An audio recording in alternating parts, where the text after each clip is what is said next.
ನಿನ್ನೆ ತಾನೇ B J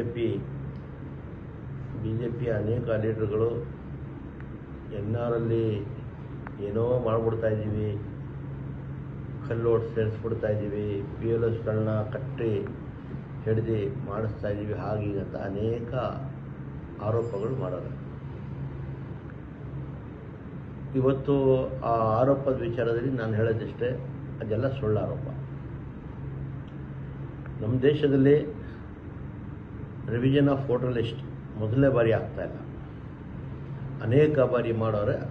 ಆ ರೀತಿಯಲ್ಲಿ ಇದೊಂದು ಸಲ ತಗೊಂಡಿದ್ವಿ.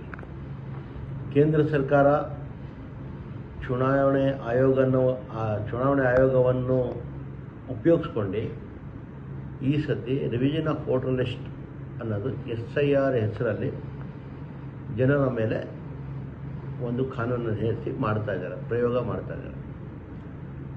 ಬಹುಶಃ ಹೆಸರಿಗೆ ರಿವಿಷನ್ ಆಫ್ ವೋಟರ್ ಲಿಸ್ಟ್ ಅಂದರೂ ಕೂಡ ಇನ್ನೊಂದು ಕಡೆ BJPಯವರ ಒಂದು ಸಂಚು ಕೂಡ ಇದೆ. ಸಂಚು ಏನಂದರೆ, ವೋಟರ್ ಲಿಸ್ಟಲ್ಲಿ ಏನು ಅರ್ಹರ ಹೆಸರುಗಳಿದ್ದಾರೆ, ಜೆನ್ಯೂನ್ ವೋಟರ್ಸ್ಗಳಿದ್ದಾರೆ, ಆ ವೋಟರ್ಸನ್ನು ಆ ಪಟ್ಟಿಯಿಂದ ತೆಗೆಯುವ ಒಂದು ಎರಡನೇ ಪ್ರಕ್ರಿಯೆ ಅಂತ ನಾನಾದರೂ ಈ ಸಂದರ್ಭದಲ್ಲಿ ಹೇಳಕ್ಕೆ ಇಷ್ಟಪಡ್ತಾ ಇದ್ದೀನಿ. ಕೇವಲ ಇದು ನಾನು ಒಬ್ಬನೇ ಹೇಳ್ತಾ ಇಲ್ಲ, ಇಡೀ ದೇಶದ TV ಚಾನೆಲ್ಸ್ಗಳಲ್ಲಿ ದಿನನಿತ್ಯ ಬರ್ತಾ ಇದೆ. ವೆಸ್ಟ್ ಬೆಂಗಾಲ್ ವಿಚಾರಗಳು ನೋಡಿದ್ರೆ ತಾವು ಕೇಳಿರ್ಬೋದು, 80 ಲಕ್ಷ 1 ಕೋಟಿಯಷ್ಟು ಓಟು ಡೆಲೀಟ್ ಆಗಿದೆ ಅಂತ ಇದ್ದಾರೆ. ಬಿಹಾರಲ್ಲೂ ಡೆಲೀಟ್ ಆಗಿದೆ ಅಂತ ಇದ್ದಾರೆ. ಬೇರೆ ಬೇರೆ ರಾಜ್ಯಗಳಲ್ಲಿ ಎಲ್ಲೆಲ್ಲಿ ನಡೀತಾ ಇದೆ, ಎಲ್ಲ ಕಡೆ ಇದೊಂದೇ ಕೂಗು ಕೇಳಕ್ಕೆ ಬರ್ತಾ ಇರೋದು. ಇದರಿಂದ ಸ್ಪಷ್ಟವಾಗಿ ಮೇಲ್ನೋಟಕ್ಕೆ ಎದ್ದು ಕಾಣಿಸ್ತಾ ಇದೆ, ಈ ಪ್ರಕ್ರಿಯೆ ಏನಿದೆಯೋ ಅಂದರೆ ಅರ್ಹರ ವೋಟರ್ಸ್ಗಳನ್ನು ಸೇರಿಸೋದಲ್ಲ, ಅರ್ಹರ ವೋಟರ್ಸ್ಗಳನ್ನು ತೆಗೆಯೋದು ಒಂದು ಪ್ರಕ್ರಿಯೆ ನಡೀತಾ ಇರೋದು ಇದು ಅನ್ನೋದು ಕಾಣಿಸ್ಕೊತಾ ಇದೆ. ಈ ವಿಚಾರದಲ್ಲಿ ನಮ್ಮ ಕಾಂಗ್ರೆಸ್ ಪಕ್ಷದ ನಾಯಕರುಗಳು, ಕಾಂಗ್ರೆಸ್ ಪಕ್ಷದ ಕಾರ್ಯಕರ್ತರು ಎಲ್ಲರೂ, ಪ್ರತಿಯೊಬ್ಬ ಈ ದೇಶದಲ್ಲಿ ಅರ್ಹ ವೋಟರ್ಸ್ ಯಾರಿದ್ದಾರೆ ಆ ವೋಟರ್ಸ್ ಹೆಸರು ಅವರ ಹಕ್ಕು ವೋಟ್ ಹಾಕೋದು, ಆ ವೋಟರ್ ಲಿಸ್ಟಲ್ಲಿ ಇರಬೇಕು ಅಂತ ಹೇಳಿ ಇದಕ್ಕೆ ಒಳ್ಳೆಯ ರೀತಿಯಲ್ಲಿ ಪ್ರಯತ್ನಗಳು ಮಾಡಿ ಅವರ ವೋಟನ್ನು ವಾಪಸ್ ರಿಟೈನ್ ಮಾಡೋಕ್ಕೂ ಅಥವಾ ಸೇರಿಸೋಕ್ಕೂ ಪ್ರಯತ್ನಗಳು ಮಾಡ್ತಾರೆ. ನಮ್ಮಲ್ಲಿ BLOsಗಳು ಪ್ರತಿ ವಾರ್ಡ್ಗಳಲ್ಲಿ ಹೋಗಿ, ಪ್ರತಿ ಮನೆಗಳಿಗೂ ಹೋಗಿ BLOsಗಳು ಫಾರ್ಮ್ಸ್ಗಳು ಇಶ್ಯೂ ಮಾಡ್ತಾರೆ. ಈ ವೋಟರ್ ಲಿಸ್ಟು ಅನ್ನೋದೊಂದು ಆದೇಶವನ್ನು ಮಾಡೋ ಪ್ರಕ್ರಿಯೆ ಪ್ರಾರಂಭ ಮಾಡೋರೆ. ಆದರೆ ನಮ್ಮ ಮುಂದೆ ಇರೋದು ಏನಂದರೆ, ಈ ಪ್ರಕ್ರಿಯೆ 1 ತಿಂಗಳಲ್ಲಿ ಮುಗಿಸ್ಬೇಕು. ಇದರಲ್ಲಿ ಎರಡನೇದಾಗಿ BLOsಗಳು ಮನೆಗೆ ಹೋಗಿ ಅವರ ಫಾರ್ಮ್ಸ್ಗಳು ಇಶ್ಯೂ ಮಾಡಬೇಕು. ಪುನಃ ಆ ಫಾರ್ಮ್ಗಳನ್ನು ಫಿಲಪ್ ಮಾಡಿ ವಾಪಸ್ ಪಡ್ಕೋಬೇಕು ಅನ್ನೋದು ಒಂದಿದೆ. ಬಟ್ 30 ದಿವಸದೊಳಗೆ ಈ BLOsಗಳು ಎಷ್ಟು ಮಟ್ಟಕ್ಕೆ ಆ ಮನೆಗೆ ತಲುಪ್ತಾರೋ ಅದು ಗೊತ್ತಿಲ್ಲ.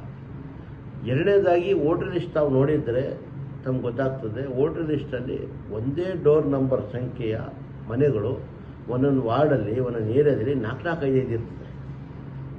ಉದಾಹರಣೆಗೆ ಉದಯಗಿರಿ ತಗೊಳ್ಳಿ, ನಂದೆ ಉದಯಗಿರಿಯಲ್ಲಿ 55ನೇ ಡೋರ್ ನಂಬರು ತಗೊಂಡಾಗ ನಮ್ಮಲ್ಲಿ CITBಯಲ್ಲೂ MIG 55 ಇದೆ, EWSಯಲ್ಲೂ 55 ಇದೆ, LIGಯಲ್ಲೂ 55 ಇದೆ ಡೋರ್ ನಂಬರು. ಅದೇ ರೀತಿ ಮುಂದೆ ಬಂದಾಗ KHB ಕಾಲೋನಿ ಅಂತ ಇದೆ, ಅದರಲ್ಲೂ 55 ಡೋರ್ ನಂಬರ್ ಇದೆ. ಶಾಂತಿನಗರದಲ್ಲೂ ಅದೇ ನಂಬರ್ ಸಿಗ್ತದೆ. ಆ ಡೋರ್ ನಂಬರು ಒಂದೇ ಭಾಗದಲ್ಲಿ, ಒಂದೇ ಏರಿಯಾದಲ್ಲಿ 4-5 ಕಡೆ ಇದೆ. ಆ BLOsಗಳು ಎಲ್ಲೆಲ್ಲಿ ಹುಡ್ಕೊಂಡು ಹೋಗ್ತಾರೆ. ಮತ್ತು ಒಂದು ಮನೆಗೆ ಓಟು ಬಂದಾಗ ಆ ಮನೆಯಲ್ಲಿ 8-10 ಜನ ಇದ್ದರೆ ಅಲ್ಲೇ ಇರಲ್ಲ 8-10 ಓಟು. 4 ಓಟು ಈ ಭಾಗದಲ್ಲಿ ಇದ್ದರೆ ಇನ್ನೊಂದು 4 ಓಟು ಎಲ್ಲೋ ಬಿದ್ದಿದೆ, ಯಾವುದೋ CL ನಂಬರಲ್ಲಿದೆ. ತಿರ್ಗಾ ಹುಡ್ಕೋಕ್ಕಾಗ್ತಾಯಿಲ್ಲ, ಅದು ಹುಡ್ಕೊಂಡು ತೊಗೊಂಡೋಗಿ ಕೊಡಬೇಕು.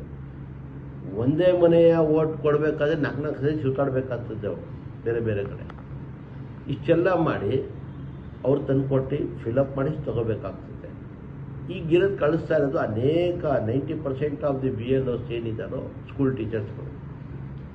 ಅವ್ರು ಸ್ಕೂಲ್ ಡ್ಯೂಟಿ ಮುಗಿಸ್ಕೊಂಡು ಬರೋದೇ 12 ಗಂಟೆ 1 ಗಂಟೆ ಆಗ್ತದೆ. ಅರ್ಧ ದಿವಸ ಸ್ಕೂಲ್ ಡ್ಯೂಟಿ ಮುಗಿಸ್ಕೊಂಡು ಅರ್ಧ ದಿವಸ ಆದಮೇಲೆ ಬಂದು ಕೆಲಸ ಮಾಡೋದು, ಅಲ್ಲೇ ಸುಸ್ತಾಗಿರ್ತಾರೆ.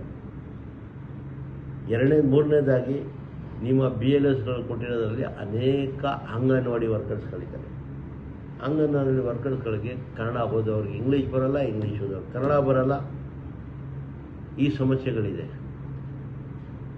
ಇಂಥ BLS ನಾವೆಲ್ಲ ತಗೊಂಡು ನಾನು BLS ಮೇಲೆ ಆರೋಪ ಮಾಡ್ತಾ ಇಲ್ಲ.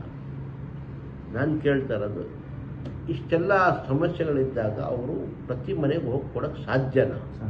ಕೊಟ್ಟಾದ್ಮೇಲೆ ಅವ್ರು ತಗೊಳ್ಳೋ ಫಾರ್ಮ್ ಫಿಲಪ್ ಮಾಡಿ ತಗೊಳ್ಳೋಕ್ಕೆ ಸಾಧ್ಯ?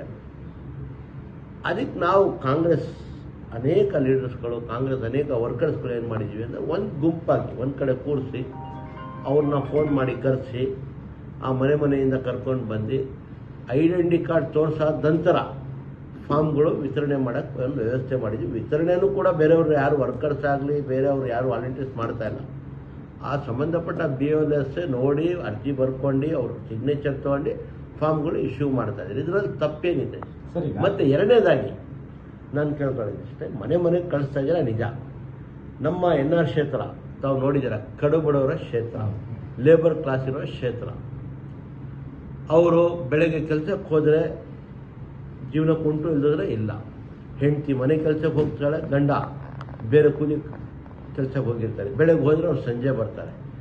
ಇವತ್ತು BLO ಬರ್ತಾರೆ, ನಾಳೆ BLO ಬರ್ತಾರೆ, ನಾಳಿದ್ದು BLO ಬರ್ತಾರೆ. ಎಷ್ಟು ದಿವಸ ಕಾಯ್ಕೊಂಡು ಕೂತಿರ್ತಾನೆ ಒಬ್ಬ ಮನುಷ್ಯ ಮನೆಯಲ್ಲಿ?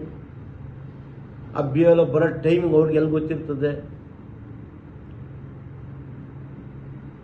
BLO ಬರ್ತಾರೆ ಅಂತ ಕಾಯ್ಕೊಂಡು ಕೂತ್ಕೊಂಡಾಗ 1 ದಿವಸನೋ 2 ದಿವಸನೋ 3 ದಿವಸ ಅವ್ರ ಜೀವನಕ್ಕೆ ನೋಡ್ಕೊಳ್ಳೋರು ಯಾರು?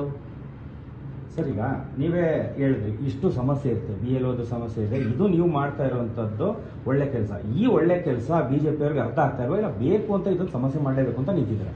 ನೋಡಿಯಪ್ಪ, SIR ತಂದಿರೋದು ಸರಿ, ಬಟ್ SIR ಅಲ್ಲಿ ಕಾನೂನುಗಳು ತಂದವರಲ್ಲ, ಆ ಕಾನೂನುಗಳು ತಂದಿರೋದು BJP-ಅವರ ಒಂದು ಸಂಚು ಏನಂದರೆ, ಆದಷ್ಟು ಮತದಾರರು ಕೈ ಬಿಡಬೇಕು, ಈ ಪಟ್ಟಿಯಿಂದ ಹೊರಗೆ ಹೋಗಬೇಕು ಅಂತ. ಆ ಥರ ನೋಡಿದಾಗ ಎಲ್ಲ ಹೋಗೋದು ಹೆಚ್ಚು ಕಡಿಮೆ ಕಾರ್ಮಿಕರು, ಬಡವ್ರದೇ ಹೋಗೋದು, ಅನ್ಎಜುಕೇಟೆಡ್ಸು ಬಡವ್ರದೇ ಲಿಸ್ಟಲ್ಲಿ ಹೋಗೋದು. ನಮಗೆ ಗೊತ್ತಿದೆ, ಒಂದೇ ನಂಬರ್ ಹೇಳಿದ್ರಲ್ಲ, ಎಷ್ಟು ಮನೆಗಳದಾದ್ರೆ ಒಂದು ಕೊಟ್ಬಿಟ್ಟು ಎಲ್ಲ ಕಿತ್ತಾಕ್ಬೇಕು ಅಂತ ಐಡಿಯಾ. ಆ ರೀತಿ ಇರ್ತದೆ. ಆ ರೀತಿಯಲ್ಲಿ ಕೆಲಸ ಮಾಡೋಕೆ ಹೊರಟವ್ರೆ. ಅವ್ರಿಗೇನಂದ್ರೆ